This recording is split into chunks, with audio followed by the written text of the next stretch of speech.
Well, hello there. Welcome to Mixed Nuts and Bolts. So we went to this indoor car show. It's at Timonium, Maryland.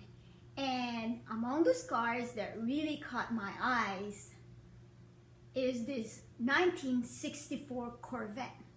What makes it really interesting is that it doesn't have any windows. So for the rest of its features, let me just show it to you. So let's check it out.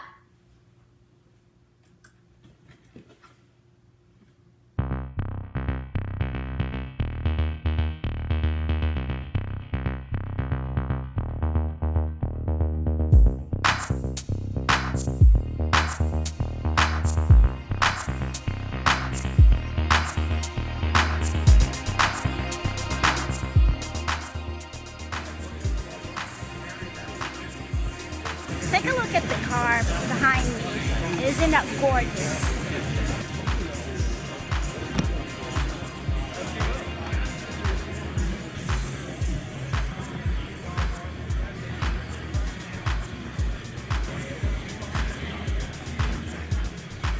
So hey guys, I'm with the owner of this lovely vehicle, so we're gonna know the story of this car. So tell us about your car. It's a 4.5-year build. We started off with a stock 64, and then from there the ideas just started to flow. We didn't do anything on paper. It was, what do we do next? And it's based, as you can see, on water. Okay, water flow, contours, that's where you're seeing the bending in the paint. Okay, so we accented certain parts of it and then contoured from there, and then just kept building.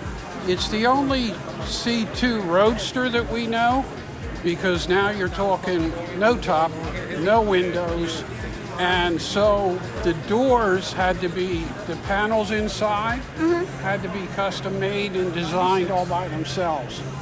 The seats are handmade out of wood, then cut and contoured because I wanted them to bump the two sides there so you had no gaps. A lot of people do customizing and leave that gap. That was one of my issues, that we wanted to have that gap taken care of. The seat backs were added from modern design, so that gave us the ability to do the seats that high. If you look at the interior, everything you can see is based on the flow and contours. We don't have the typical flooring that you see. It's still taking the leather and moving it all the way down. The stitching shows the flow, and then you'll see with the doors open or with the doors closed, the stitching matches. That's nice. And what's that over there on this like blinking lights behind you? Yeah, that was seat? Something that we've added. The builder said, here's a surprise for you, okay? And now we can do that we have it breathing, okay, mimicking breathing, but it can flash colors, strobe, we can dance to the music with it. Inside, again, the dashboard was handmade.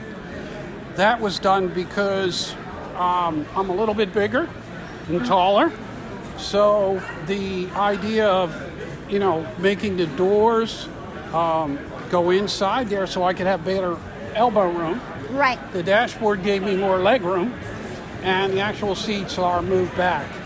So we have that room that a lot of Corvette people have, that restriction, and they feel so confined.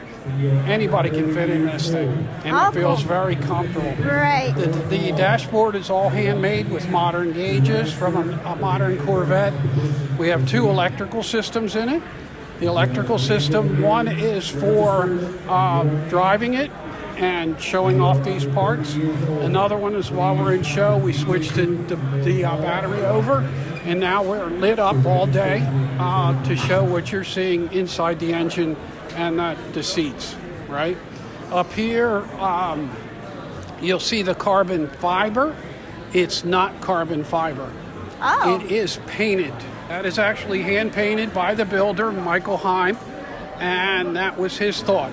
And you could see where he could have stopped it and made it square, but he didn't. And that little wave, that little kind of contour in the front there you see, again, follows through with that water flow that we're talking about. Yeah. Okay? The actual metal, which we try not to tell too many people about, but that's actually metal stitching. It is real metal, and it is stitched through. So it's actually not painted on there, which a lot of people think.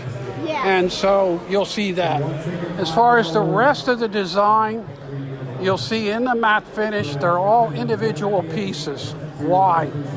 My concept is you see a lot of people building cars with the chrome and all this big stuff that goes in there and the wiring. My idea was we do not want to see the wiring. You don't want to see the hoses. You don't want to see the brake lines. Nothing.